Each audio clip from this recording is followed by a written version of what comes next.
Sometimes, the knife that cuts deepest isn't the one you see coming, it's the one you were holding out to share your cake with. Suno had been looking forward to that evening for weeks. It wasn't about fancy restaurants or expensive things, it was about the memory. That date marked the night she first met Bayo years ago, when rain poured suddenly and they both ran for shelter under the same streetlight. They laughed, shivering under the cold drops, and something in his smile had made her heart feel warm. Every year since, she tried to make the day special, and this year she wanted it to be perfect. She picked a quiet place they both loved, chose his favourite meal, and even baked a cake herself, just like the one they had shared on their first anniversary. She checked the clock, feeling the kind of excitement that makes time move slowly. The table was booked, her dress was ready, and she had even added a ribbon to the cake box to make it look extra special. But an hour before she was supposed to leave, her phone buzzed. It was a message from Bayo. "Meeting ran late, I'm sorry." Her smile faded before she could even type a reply. She stared at the screen, reading the words again and again, as if maybe they would change. She typed, "Okay," and sent it, but her heart sank. This wasn't the first time he had cancelled plans, but she told herself it was fine, that work was important. Still, it stung. She had spent so much time and care on this night, imagining how happy he would be when he saw the cake, when they laughed over dinner, when they remembered that rainy night. She sat down on the couch, holding the cake box in her lap like it was too fragile to put away. The ribbon brushed against her fingers, and she imagined how she had planned to slide it off while he watched with that soft smile he used to give her. But now, there was just silence in the room, the kind that made every tick of the clock feel louder. Suno tried to tell herself it was just bad timing, that there would be other nights, but deep inside, she felt something was off. She didn't know why, but a strange heaviness sat in her chest, as if the evening had shifted in a way she couldn't see yet. She had no idea that this small change, this one cancelled dinner, was the first step toward a truth that would change how she looked at him forever. She set the cake on the table, took a deep breath, and tried to push the sadness aside. But as the hours passed, she couldn't shake the feeling that this night, the one she had hoped would bring them closer, was quietly pushing them apart. Suno sat for a long time, staring at the cake on the table. She didn't want to just let the night slip away into nothing. This day had meant so much to her, and even if they couldn't have dinner together, she thought maybe she could still make him smile.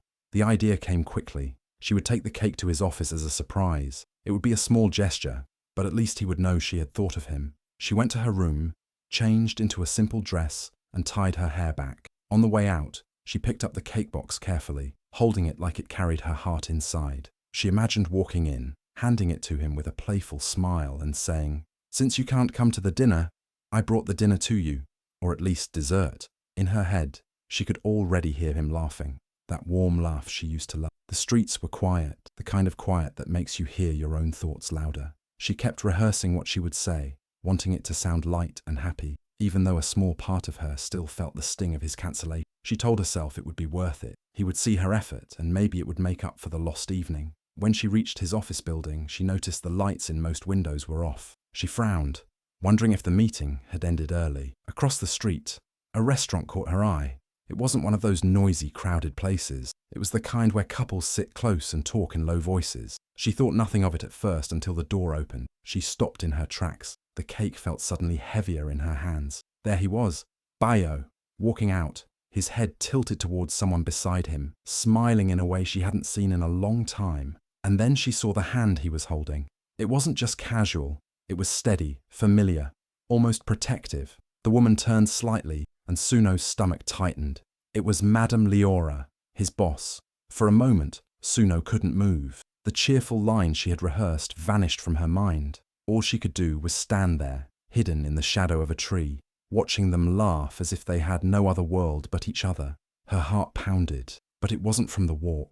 It was from something breaking inside her, something she wasn't ready to name yet. She gripped the cake box a little tighter, her fingers cold despite the warm evening air.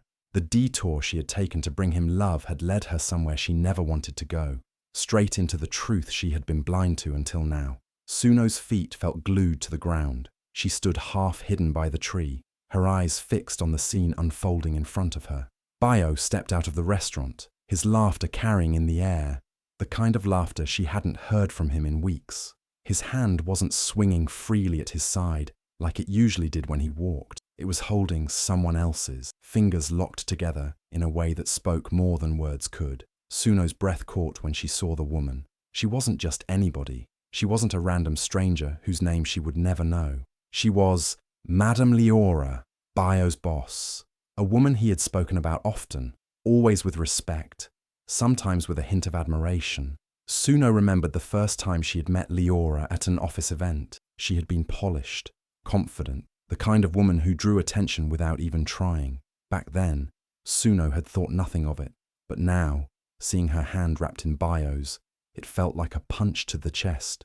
It wasn't just the fact that they were holding hands, it was how they were holding them. His grip wasn't casual, like two colleagues walking across the street. It was gentle, but firm, as though he was protecting something precious, and the way his thumb brushed lightly across her knuckle, Suno knew that touch. It was the same one he used to give her in quiet moments, like when they crossed a road or sat together in a crowded place. Her fingers tightened around the cake box.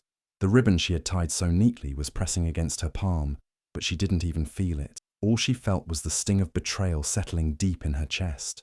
She watched as they paused for a moment outside the restaurant, smiling at each other like two people who shared secrets the rest of the world didn't know. Madame Leora tilted her head slightly, saying something that made Bayo laugh again.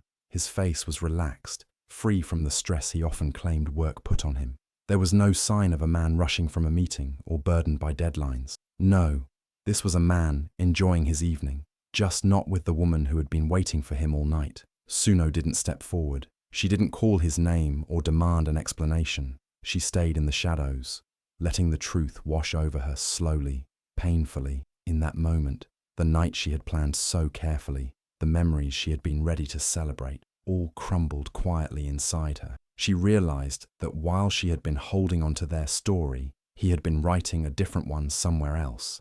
And it was in that stillness, watching him walk away with another woman's hand in his, that she felt something inside her begin to break beyond repair. Suno stayed rooted to the spot, the shadows wrapping around her like a blanket she didn't ask for. Her chest rose and fell slowly, almost too carefully, as though breathing too hard might make her fall apart right there on the pavement. The cake box in her hands felt heavier than ever, its weight pressing into her arms until they ached. She didn't loosen her grip. It was the only thing keeping her hands from trembling. Across the street, Bayo and Leora moved like they were in their own little world, unaware of the eyes watching them from the darkness. Suno's gaze was fixed on the small, simple movement of his thumb stroking across Leora's knuckles. It was soft, almost protective, and far too familiar. That wasn't the touch of two people meeting for the first time, or even of two friends. It was a language of comfort and intimacy that only came from time. That one small gesture told her everything she had been too blind to see. Her mind went quiet, but not in peace, in shock. There was no rush of angry thoughts, no mental list of questions to hurl at him, just silence. She didn't scream, she didn't call his name, and she didn't march across the street to demand an explanation. A part of her wanted to, but a deeper part knew that if she moved, if she spoke, if she did anything at all, the truth would solidify into something she could never take back. Right now, she was still clinging to a tiny, fragile thread of denial. The streetlight above them flickered, catching the way Leora's face tilted up toward him, smiling like she had every right to be there. Suno's stomach tightened, and for a moment, she thought she might drop the cake, but she didn't.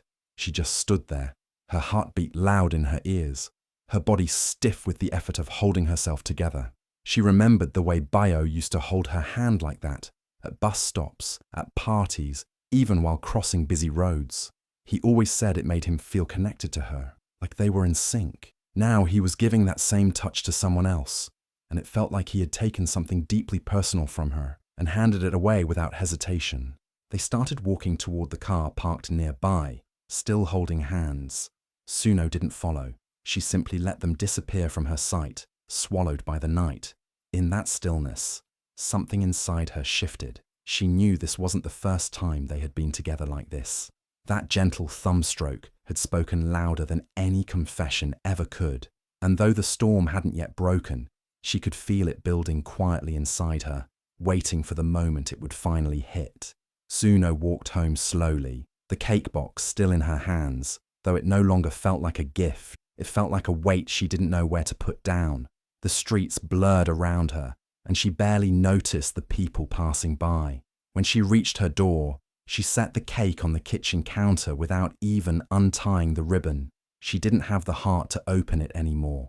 The house was quiet, but not the peaceful kind. It was the kind of quiet that pressed in on her, heavy and suffocating. She sat on the edge of the couch, staring at nothing, her thoughts scattered like broken glass. Her phone sat on the table in front of her, silent for a while, until his name lit up the screen. Bayo calling. Her fingers hovered over the phone, but she didn't touch it. She just watched it ring until it stopped. A few seconds later, it started again, and again, and again. Each time it rang, it was like a sharp knock against something inside her, something fragile that had already cracked earlier that evening. She could almost hear his voice in her head, saying her name, asking where she was, pretending as though nothing had happened. But now, she knew better. The man she had been waiting for under the glow of streetlights in her memories was not the same man laughing with his boss while holding her hand.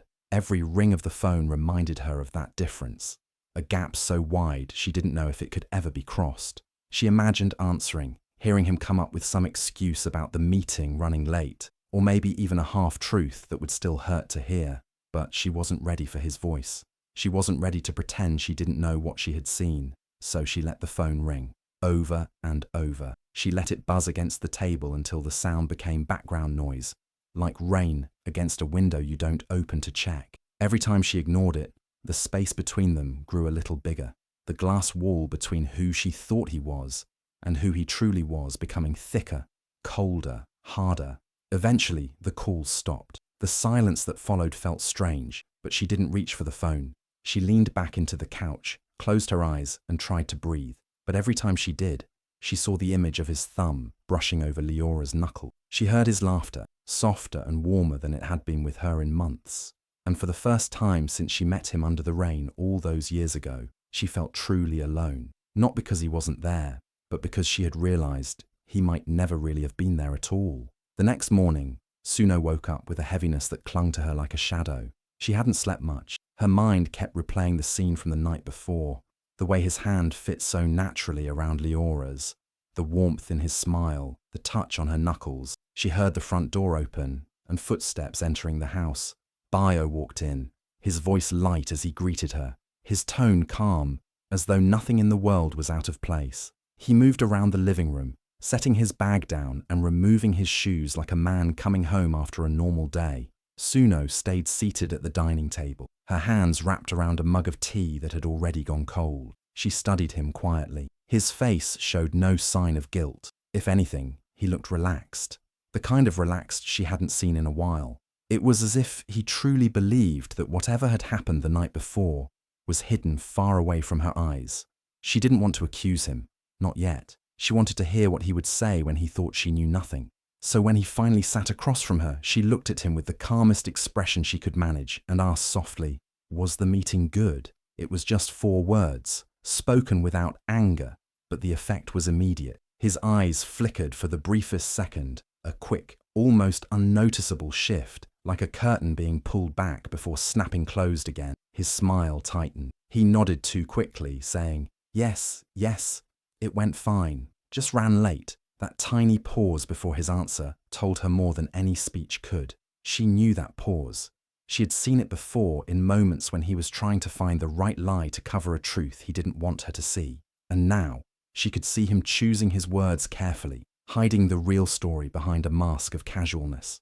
She took a slow sip from her tea, her eyes never leaving his face. He avoided looking directly at her for too long, as if worried she might read something in his gaze.